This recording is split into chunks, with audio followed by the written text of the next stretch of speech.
Lazlo was one of those Cartoon Network shows I only caught a couple times growing up, usually when I was in a hotel room that happened to have cable. Because of that, I never really developed the same nostalgia for it that a lot of people seem to have.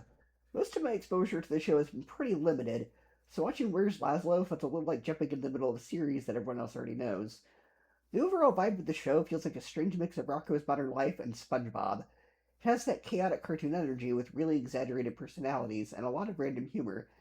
At the same time, the summer camp setting gives us a slightly different identity compared to other cartoons from the era. Instead of a town or underwater world, everything revolves around scout troops, camp rivalries, and the very weird personalities that live at the camp. One thing that immediately jumped out at me is how much of the voice cast overlaps with SpongeBob. Tom Kenny, of course, the voice of SpongeBob himself, plays Scoutmaster Lumpus. He's basically the show's equivalent to Squidward, constantly irritated, constantly stressed out, and surrounded by characters who are way too carefree for his liking. Once you realize it's Tom Kenny, you really start hearing the similarities. On top of that, several other voice actors from SpongeBob appear in the show, which makes the connection even stronger. Because of that, I honestly kept wondering if this might have originally been pitched to Nickelodeon. That might not actually be the case, but the tone, the voice cast, even the style of humor feels very Nicktoon-esque. At times, even the music sounds like it could have been lifted straight out of SpongeBob. Whether that was intentional inspiration or just coincidence because of sheer creative talent, it definitely has the feeling the two shows are related in spirit. The story of the Where's Laszlo special is extremely simple. One day at the Camp Lazlo, something goes missing. Since he's one of the most energetic and noticeable campers, his disappearance quickly causes chaos around the camp.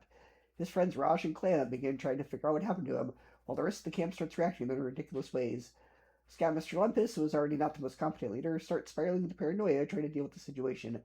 Meanwhile, the campers begin forming theories, conducting searches, and generally turning the whole situation into a massive overreaction. What follows is basically a series of comedic misunderstandings and camp antics as everyone searches for Laszlo. And honestly, that's about it.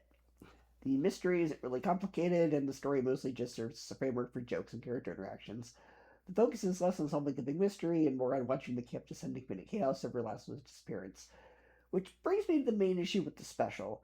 Even though it's technically advertised as a movie, it doesn't really feel like one. The plot is basically the same kind of simple premise you'd see in a regular episode, just stretched out to 44 minutes instead of the usual 11 or 22. It doesn't really feel bigger or more important than a normal episode. In fact, if this had been the pilot episode of the series, I actually think it might have worked better. The story for everyone is searching for Laszlo and reminiscing over the good times they've had with him would naturally introduce the audience to the camp, the characters, and the different dynamics between them. But as a mid-series special, it just feels like a longer episode rather than a big event. That leads to the question I kept asking while I was watching this. Did it really need to be 44 minutes? The extra runtime doesn't add much in terms of story or character development. It's enjoyable enough, but it never escalates into something that feels justified as a movie. Overall, it's fine. The humor is silly, the characters are energetic, and the voice acting is pretty entertaining, but as a special, it doesn't really feel memorable or necessary. It's basically just a slightly longer episode. If you already like Camp Lazlo, you'll probably have a good time with it. If you're expecting a big TV movie event, you might end up feeling a little underwhelmed. For me, it's a C, a 7 out of 10, and a 3 out of 5 stars.